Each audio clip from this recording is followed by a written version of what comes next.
नमस्कार, स्वागत है आप सभी का देवभूमि समाचार में। मैं आपके साथ निकिता कश्यप। बुलेटिन की शुरुआत करते हैं। उत्तराखंड के मुख्यमंत्री पुष्कर सिंह धामी ने अधिकारियों को निर्देश दिए हैं कि सीएम हेल्पलाइन यानी कि 1905 और 180 दिन में से अधिक से लंबित शिकायतों के समाधान के लिए विशेष अभियान चलाया जाए। साथ ही साथ सीएम पुष्कर सिंह धामी ने कहा कि 6 महीने से अधिक लंबित शिकायतों पर नाराजगी व्यक्त करते हुए मुख्यमंत्री ने अधिकारियों को सख्त निर्देश दिए हैं कि प्रकरणों का समयबद्धता से निराकरण नहीं किए जाने वाले अधिकारियों पर कार्रवाई की जाएगी। उन्होंने अनावश्यक रूप से जन शिकायतें फोर्स क्लोज न किए जाने के निर्देश देते हुए कहा है कि सीएम हेल्पलाइन को राज्य की बेस्ट प्रैक्टिस में लाने के लिए भी उनको कहा गया। साथ ही साथ प्रभावी प्रयास किए जाएं।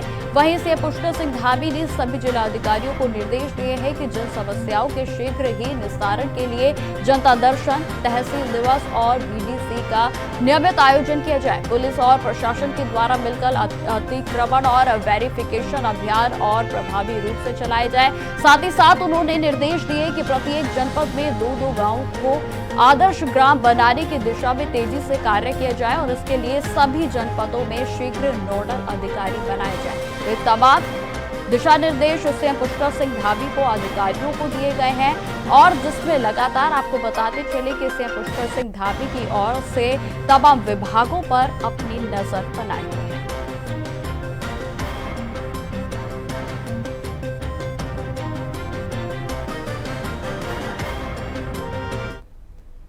आप जो जल संस्थान का आपने ये पुरानी पाइपलाइन का आपने कंप्लेंट करवाया होगा ना 1905 में?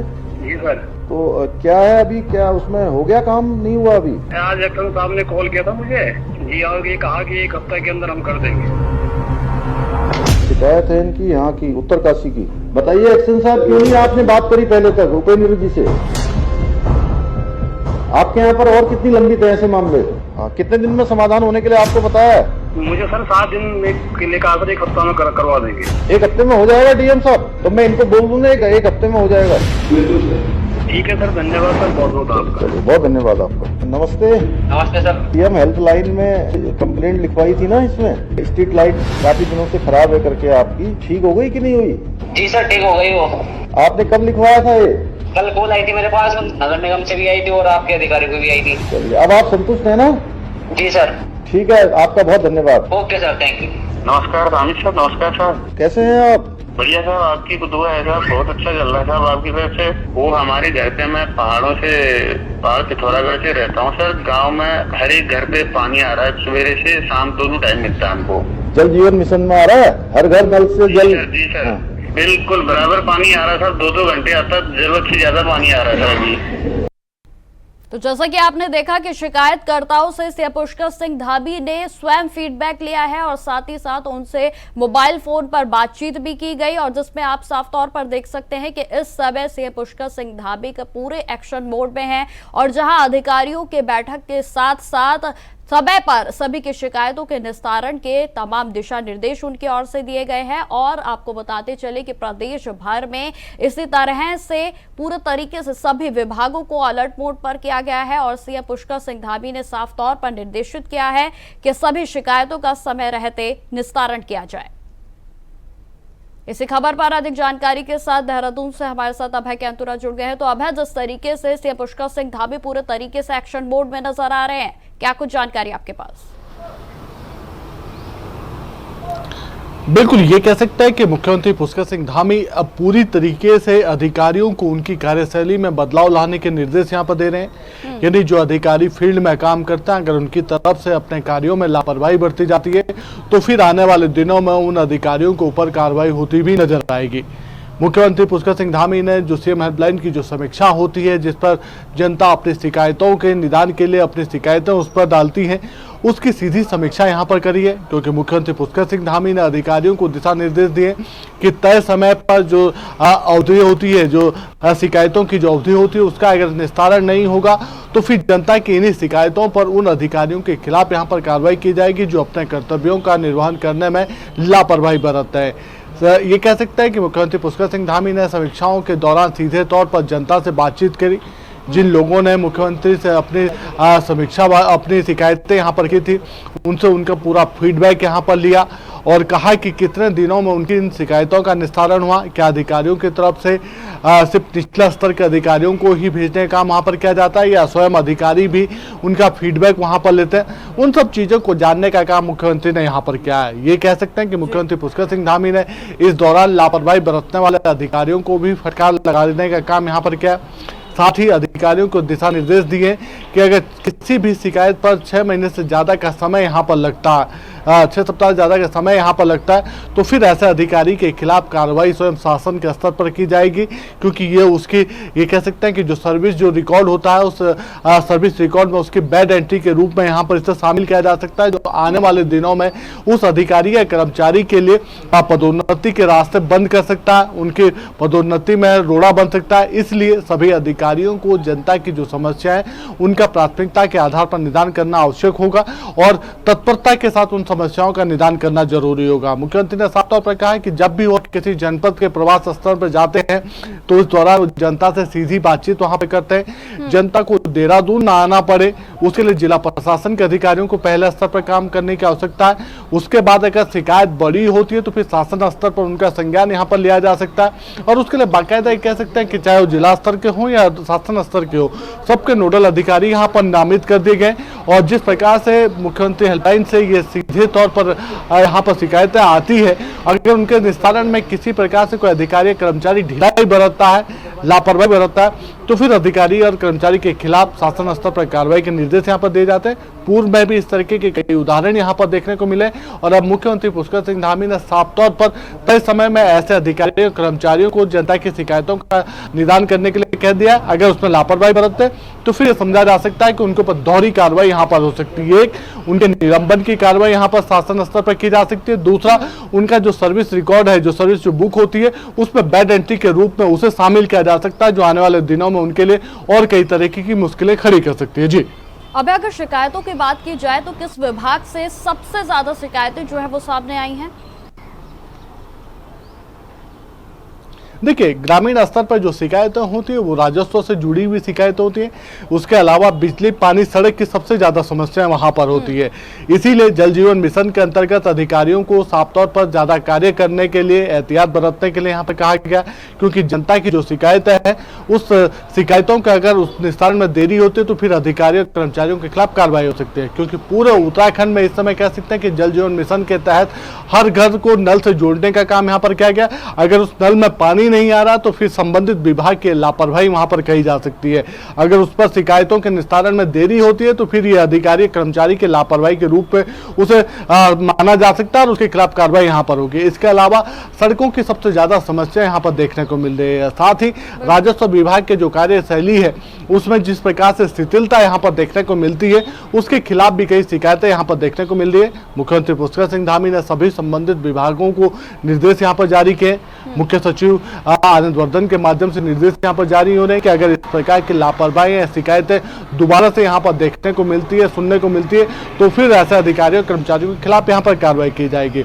ये कहा जा सकता है कि शहरी क्षेत्रों में सबसे ज्यादा जो शिकायतें हैं वो निकायों से जुड़ी हुई समस्याओं को लेकर है, जिसपे खासतौर पर बरसात के सीजन में या मानसून सीजन में जो समस्याएं होती है उनको लेकर होती है।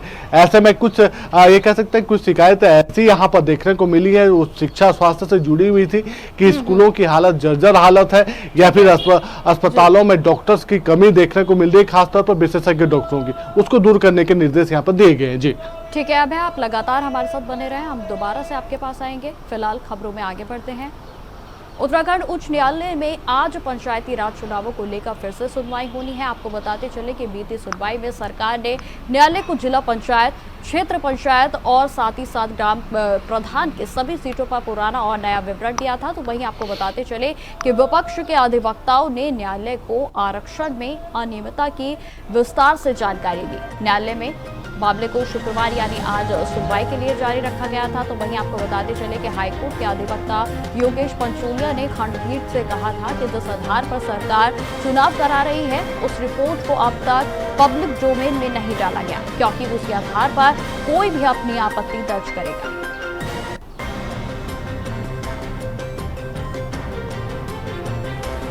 बेसिकली इस बात में कोई शक नहीं है कि जब इलेक्शंस, जो माननीय न्यायालय ने भी स्पेसिफिकली ऑब्जर्व किया कि elections our life and blood of democracy. Election तो होना ही चाहिए, कोई भी व्यक्ति इलेक्शन ना होने के लिए तो आया ही नहीं है।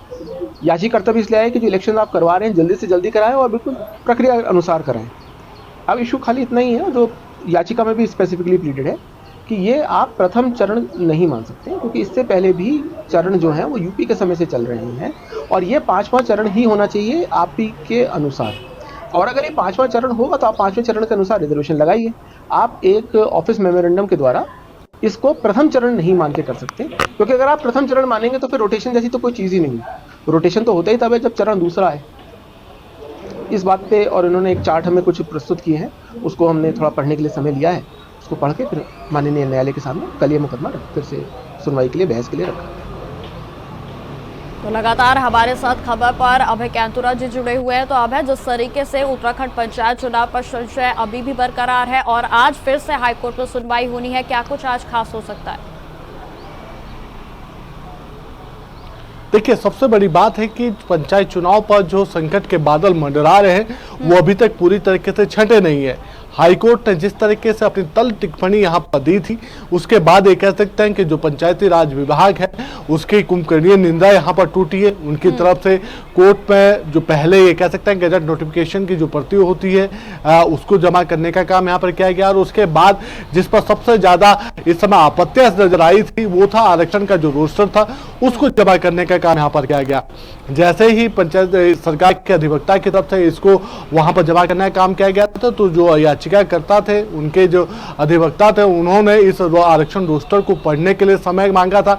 1 दिन का समय उनसे मांगा गया था और आज फिर उसी आरक्षण रोस्टर को लेकर ये कह सकते हैं कि जो याचिकाकर्ता के जो अधिवक्ता है उनकी तरफ से कोर्ट में अपनी बात रखने का काम वहां पर किया जाएगा, क्योंकि सीधे तौर पर समझा जा सकता है कि इस बार जो पंचायत चुनाव में जो आरक्षण का जो रोस्टर जारी हुआ उसमें जो चक्रीय जो क्रम होता है उसको जीरो करने का काम पंचायती राज विभाग की तरफ से यहाँ पर किया गया था। उसी जीरो का क्रम करने के बाद कई ये कह सकते हैं कि जनप्रतिनिधियों की तरफ से सवाल यहाँ पर खड़े किए गए थे।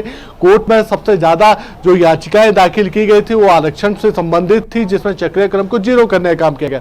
यानी जो आज से 25 साल पहले से जो आरक्षण चला आ रहा था कि इतने सालों तक ये सीट रिजर्व होगी, उसके बाद ये सीट सामान्य होगी, फिर ये महिला सीट होगी, महिला सीट के बाद पुरुष सीट होगी, उसको एक बार फिर पुनः जीरो करने का काम इस बार यहाँ पर किया गया था। ऐसे में जो व्यक्ति का जो चुनाव लड़ने का जो अधिकार होता है वो पूरी तरीके से निरस्त होता हुआ नजर आ रहा था। उसके खिलाफ उसकी जो जनभावनाएं थी उन जनभावनाओं को आहत करने वाला माना जा सकता था, इसीलिए कोर्ट ने उसको लेकर खासी तल टिप्पणी यहाँ पर करी थी और जवाब भी यहाँ पर मांगा था। अब ये कह सकते हैं कि सरकार के महाधिवक्ता ने तो जो आरक्षण का रोस्टर था उसको जमा करने का काम यहाँ पर किया। आज याचिकाकर्ताओं के वकील अधिवक्ता की तरफ से क्या कुछ कोर्ट में यहाँ पर दलील दी जाती है, किस तरह की इन चीजों को रखने का काम किया जाता है, ये तो आने वाला वक्त बताएगा। लेकिन इतना जरूर कहा जा सकता है कि हाईकोर्ट की तरफ से जो सवाल यहाँ पर खड़े किए गए थे उस पर कई बार चाहे वो राज्य सरकार के अधिवक्ता हो या पंचायती राज विभाग के अधिकारी यहाँ पर है वो असमंजस की स्थिति में नजर आए, क्योंकि जो होमवर्क यहाँ पर होना चाहिए था, चुनाव से पहले का जो पूरा होमवर्क यहाँ पर होना चाहिए था, उस होमवर्क को पूरा करने में कहीं ना कहीं पर इन अधिकारियों कर्मचारियों की तरफ से लापरवाहियां बरती गई थी। और यही वजह रही कि यही छोटी छोटी कमियां आज पंचायत चुनाव पर संकट के बादल मंडरा कर यहाँ पर सामने दिख रही है, जो सरकार के लिए भी चुनौती है और पंचायत राज विभाग के लिए भी चुनौती है। जी ठीक है अभय, तमाम जानकारी के लिए आपका बहुत बहुत धन्यवाद। खबरों में आगे बढ़ते हैं। उत्तराखंड में 4 धाम यात्रा सुचारू रूप से चल रही है, तो वहीं आपको बताते चले कि यात्रा को लेकर BKTC अध्यक्ष हेमंत द्विवेदी ने उनका कहना है कि बद्री और केदारनाथ मंदिर समिति में लगभग 47 मंदिर आते हैं और जिसमें कि दर्शनों का सिलसिला लगातार जारी है। तो वहीं अगर बद्रीनाथ और केदारनाथ धाम की बात की जाए तो अभी तक 22 लाख से अधिक यात्री दर्शन कर चुके हैं। तो वहीं आपको बताते चले कि लगभग 44 करोड़ की आय अभी तक हो चुकी है और जिसमें BKTC अध्यक्ष ने यह भी कहा है कि मानसून के चलते अब यात्रा में थोड़ी कमी आना शुरू हो गई है। सितंबर तक यात्रा धीरे धीरे चलेगी और उसके बाद फिर से यात्रा जोर पकड़ेगी। तो वहीं उन्होंने यह भी जानकारी दी कि सीएम पुष्कर सिंह धामी की ओर से स्वयं यात्रा का मॉनिटरिंग जो है उनको किया जा रहा है। मॉनिटरिंग पूरे तरीके से उनकी नजरें जो है वो यात्रा पर बनाई हुई है उन्होंने, और साथ ही साथ श्रद्धालु को किसी तरीके की दिक्कत ना हो उसके लिए भी यात्रा से जुड़े सभी अधिकारियों को निर्देश दिए गए हैं और उसी के चलते यात्रा अभी तक सुचारू रूप से सफल व सुरक्षित रूप से चल रही है।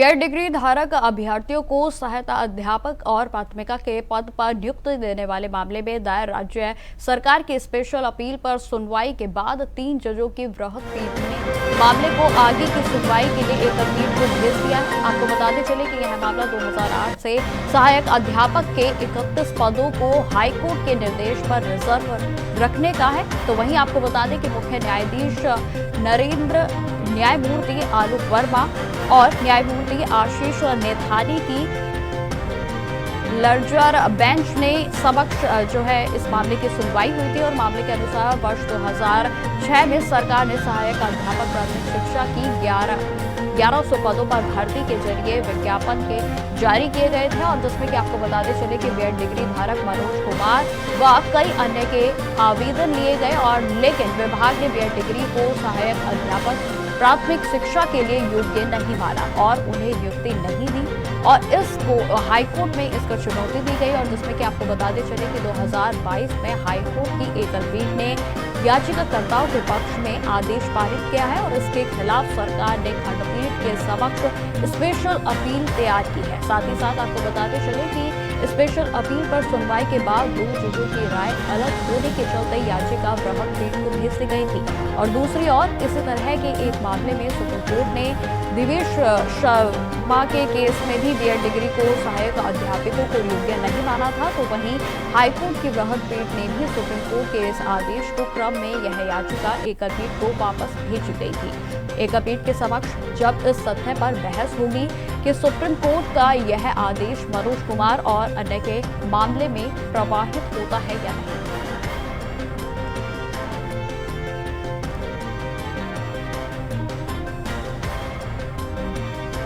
बीते लंबे समय से उत्तराखंड कांग्रेस सैनिक प्रकोष्ठ का कार्यभार संभाल रहे सेवानिवृत्त कैप्टन बलबीर रावत की जगह शीर्ष नेतृत्व में सेवानिवृत्त कर्नल राम रतन नेगी को प्रकोष्ठ का नया अध्यक्ष बनाया गया है। तो वही आपको बताते चले कि पौड़ी जिले के रहने वाले रिटायर्ड कर्नल राम रतन नेगी को प्रदेश कांग्रेस के सभी नेताओं ने सैनिक प्रकोष्ठ का अध्यक्ष बनने पर हार्दिक शुभकामनाएं दी। तो वहीं आपको बताते चले कि प्रदेश कांग्रेस ने विश्वास जताया है कि कर्नल नेगी संगठनात्मक अनुभवों, अनुशासन और राष्ट्र प्रेम की भावना से भूतपूर्व सैनिकों के हितों की रक्षा करेंगे और इसके साथ ही वह संगठन को नई दिशा भी प्रदान करेंगे।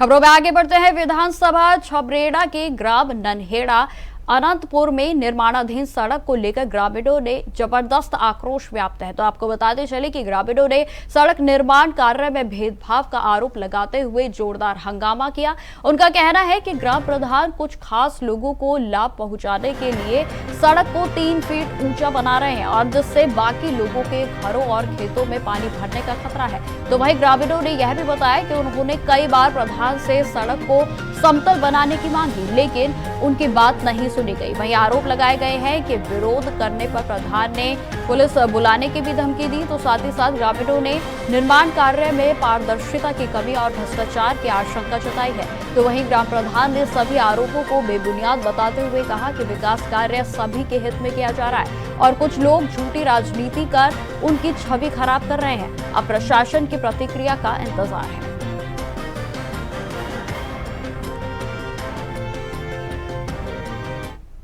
और अगर प्रधान को बोला ना मका भाई इस सड़क को आप बना रहे हैं, कौन सी सड़क बन रही, कितनी बन रही? यो वाली, यो सही बात तो ये सड़क भी नहीं है, ये चक रोड है हमारे खेत की 3 मीटर की। तो अगर बोला अगर आप बना भी रहे तो इसे लेवल में बनाओ जो पिछले वालों को दिक्कत ना हो। तो ऊपर से प्रधान हो कह रहा आप पे जो हो वो कर लो। अगर आप लेवल में नहीं बन रही, लेवल में नहीं बननी, आप देख लो 3 फुट 3.5 फुट ऊपर उठा के बना रहा। दिक्कत है सर, हमारे खेत में पानी आ रहा, सारे फसल का नाश हो रहा, पीछे से भी पानी बहुत दिन से चल रहा। अगर मैंने बोला नाली वहां तक बना दो आप, तो वो कह रहा जी मैं तो यहीं तक बनाऊंगा। प्रधान पप्पू नाम अकरम है उनका, पप्पू पप्पू को हो। अच्छा। तो अभी मैंने उन्हें बोला था 1 घंटा पहले, तो मुझे नुका अगर आप मेरी गेल ढेर वो करोगे मैं फार्म कर दूंगा आपके नाम की FIR। हाँ मेरे नाम की। अच्छा। अगर मेरी गेल आप वो ढेर वो करोगे तो अभी एक शादी थी 19 तारीख में, उनको बारात आ रही थी, उन्होंने ना करी थी यहाँ पे कोई मान ना डलवा, अभी हमारे शादी है तो उन्होंने उनकी चीज पे और यहाँ माल डलवाया उनकी भी। अगर जो भी बोल लो तो हमें तड़ी दे रहा हर तरह से, कह रहा जो आप पे वो कर लो, मैं नहीं मान दूंगा। मुझे तो यहीं तक ही बनानी, आगे मेरे पे ठेका नहीं है किसी। अब खबर देहरादून से है, जहां पर प्रदेश भर में खाद्य सुरक्षा एवं औषधि प्रशासन विभाग की ओर से दवाइयों की गुणवत्ता जांच के लिए प्रदेश में निरीक्षण अभियान चलाया जाएगा। तो आपको बताते चले कि इसमें फार्मा कंपनियों व दवा विक्रेताओं की कड़ी जांच की जाएगी। साथ ही साथ बताते चले कि स्वास्थ्य सचिव एवं आयुक्त AFDA डॉक्टर R राजेश के निर्देशानुसार अपर आयुक्त ताजपर सिंह जग्गी ने सभी वरिष्ठ औषधि निरीक्षकों को निरीक्षण कर कार्रवाई करने के निर्देश दिए गए हैं। अभियान के तहत दवा दुकानों, गोदामों और फैक्ट्रियों से औषधियों के नमूने एकत्रित किए जाएंगे और जिन्हें राज्य के विश्लेषक को जांच के लिए भी भेजा जाएगा। तो वहीं आपको बताते चले कि जांच में कोई भी दवा गुणवत्ता मानकों में सही नहीं पाई गई तो दवा निर्माता कंपनी व विक्रेता के खिलाफ सख्त कार्रवाई की जाएगी।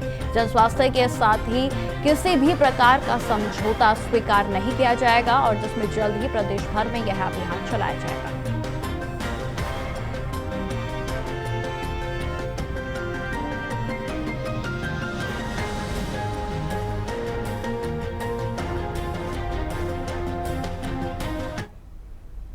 उत्तराखंड सरकार के कैबिनेट मंत्री और नरेंद्र नगर विधायक सुबोध उनियाल मध्य प्रदेश के भोपाल पहुंचे, जहां पर उन्होंने भोपाल में शहीद हुए सैनिक विजय सिंह गुंसई के परिजनों से भेंट की और साथ ही साथ गहरी संवेदनाओं के साथ उन्होंने संतापना भी व्यक्त की है। आपको बताते चले कि कैबिनेट मंत्री ने घोषणा की है कि शहीद के नाम पर गांव की एक सड़क शहीद विजय सिंह गुंसई मार्ग के नाम से स्वीकृत कराई जाएगी। साथ ही साथ सड़क निर्माण के लिए विधायक निधि से 10 लाख रुपए की राशि भी स्वीकृत की गई है। उन्होंने शहीद की स्मृति में मूर्ति निर्माण हेतु सहयोग देने की भी घोषणा की।